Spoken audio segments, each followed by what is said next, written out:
But if we trace the fruit to the root, if we are able to fight for a literate church, a people who understand why they believe what they believe, a people who are biblically literate and are aware of the stories of the Bible, this should be an encouragement for pastors to do what? What would you encourage pastors to do? Well, we have several levels of things that they can do, and just to frame the problem of why they need to do it, let me just quantify this exactly. There was an excellent item by Michael Patton on the Reclaiming the Mind blog in which he pointed out that 31 million Americans have left the church to find answers elsewhere in the past few years. That's a significant number. I mean, the population of America is what, 275 million? That's over 10% of our people leaving the church.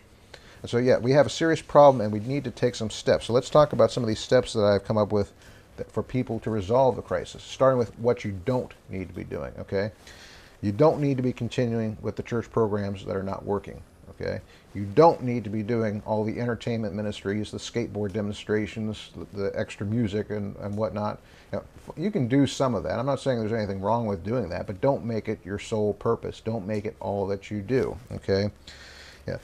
Stop with all the gimmicks, okay? All these evangelism gimmicks. Like, have you seen those evangicubes? You know, those things. I can never get the picture right on one side there, you know. I can never get that to work properly.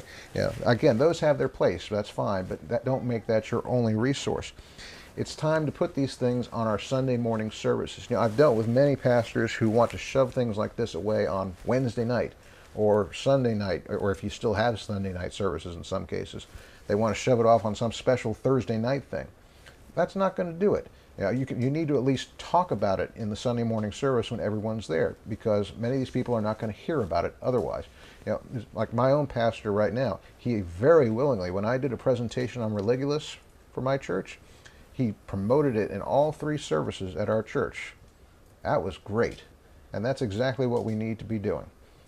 And so we need to make sure that we bring attention to these things and not just shove it off in a corner somewhere when we make our presentations. You know, I did a series called Mere Christianity. It was a 15-week series, detailed arguments for the existence of God, the deity of Christ, and it was the most well-attended, most well-received, and we sold more tape copies of that message than any other time. Pastors sometimes are afraid if we get too deep, we're going to go over people's heads. People are starving to death. We need to raise the standard and cause their hunger to rise to a level of competence. You're right. There's an analogy someone gave, I think it was applied to children, like if you only feed them Hostess ding-dongs, that's all that they will eat.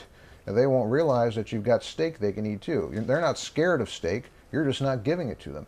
I had a gentleman in one of my Sunday school classes who I like to use as an example. He said, you know, I don't understand what you're talking about all the time, but you fire me up to go and find out more about what you're saying. And I believe more people will be willing to do that. Yeah, we've got some people who are lazy intellectually, who always want to be the tail in the body of Christ and just sit around, and they're going to object to you bringing this stuff to the fore. But we don't need to listen to those people. You know, what do you think Jesus would have done to a disciple who said, Master, can you make that a lot simpler for me, please, or shorten your message a little? You know, I think Bonanza's coming on in a few minutes, and I want to be there when it comes on. You know, get out from in front of the TV. The couch potatoes are not blessed. Let's get to work with discipleship. And so what we need to do is we need to institute a thorough reform in the way we educate people in the church. We need to start forming educational programs, okay? I like what Michael Patton, the fellow from Reclaiming the Mind, says. The church has been on an intellectual diet for the last century, and we are suffering from theological atrophy.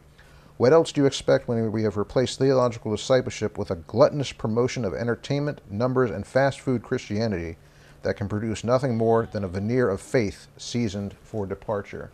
10 miles wide, an inch deep. That's what we're talking about. Just going for the crowds. Feed them ding-dongs, they'll show up every time. So we can deepen the foundation of our people, and we can also be a draw to a hungry and thirsty culture, because people are obviously hungry and thirsty. They're searching in the East. They're now searching. It seems the pendulum goes from a naturalism, an atheistic kind of position ditch, or it goes all the way over into Eastern mysticism and pure subjectivity. People are hungry, or they wouldn't be searching. There wouldn't be 30 million Christians going somewhere else. That's right. Now they've got to find. People want to find a solution. You know, something that makes the big picture and helps them understand what it is. Even if it's eventually atheism they go to, they at least have the answer. They're not going to be settled with just no answer whatsoever. Maybe a few people can. But overall, still people as a whole are going to look for some overarching unified theory, shall we say, of existence that explains their purpose or lack thereof. And so we need to be able to present that to them and be ready. So present a coherent Christian worldview, a worldview that embraces all the particulars of life and fits all the particulars into this bigger scope, rather than just giving them bits and pieces of truth. So would you recommend that pastors constantly keep the people aware of the big picture? Yes, I would. I've had some ideas for how to test your church to see whether they're with the program. Now, understand, of course, it varies according to how large your church is and what kind of resources they have.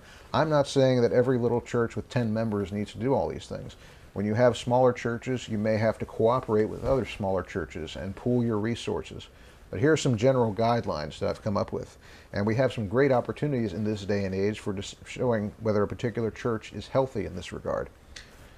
Ask yourself the question, did your church do anything about stuff like Religulous? Did it do anything about the Da Vinci Code when that was out? In fact, Da Vinci Code is an even better marker because that one was huge. That was a novel as well as a movie. And you did one of the first critiques of that. Yes, I did. I did one of the first critiques of that for the Christian Research Journal and on the site. And so that's the thing, you had to be on top of that.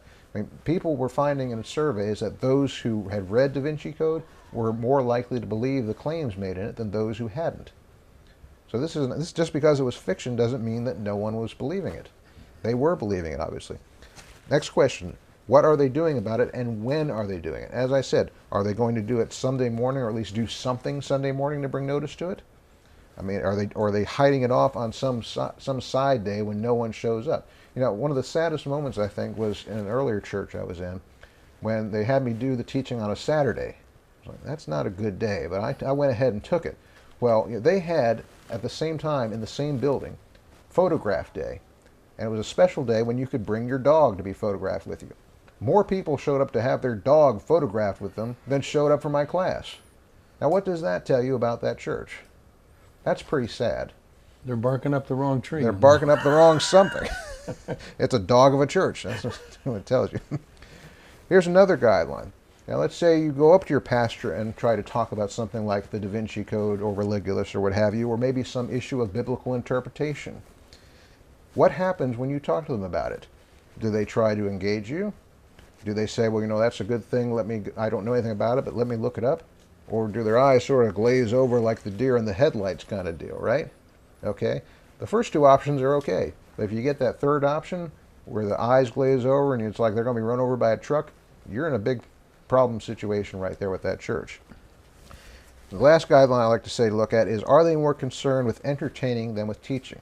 Now, I say this, I'm not talking about does your church use stuff like PowerPoint presentations, because it's very good to use things like that. We have people who learn differently. I learn mostly by reading. There are other people who learn visually. They like to have some kind of picture up there to help them remember things. That's not what I'm talking about. I'm talking about some church service where they do nothing but this stimulation 24/7 when they do their presentations. That's all you see. It's all meant to titillate or to entertain or to make you feel good. And that's all it is. They don't have any meat, all they have is milk. That's the third guideline I have. And with those three guidelines, you have a good way of testing whether or not your church is in a position to be healthy with this. And as I say, if your church is smaller, struggling to pay the electric bill, that's a different matter. You might have to co-op with other churches. But these are things generally that you can look at. Now, when we talk about biblical illiteracy, we see this in the culture at every level. Yes, we are looking at Christian television, we're listening to Christian radio, we have the attention span of a gnat as a culture. I mean, USA Today and most of the papers are writing at a 6th grade level. Yes. So it seems like the entire culture in this information age is cutting down our ability to think critically, not valuing critical thinking. We did a whole program on critical thinking and how we can evaluate sources, resources, and so on. Doesn't it seem the whole culture is giving us trouble? Oh, certainly. Well, in the biblical side, we have people who believe that the Sermon on the Mount was delivered on horseback. And we have people who think that Joan of Arc was Noah's wife. In the secular world, the same thing is happening. For my book, Shattering the Christ Myth, Mike Lacona of the North American Mission Board, who is also a prolific author, wrote the foreword for me. And he noted that there was a survey done in the United Kingdom where they found that many people this day and age think that Winston Churchill didn't exist and that Sherlock Holmes did.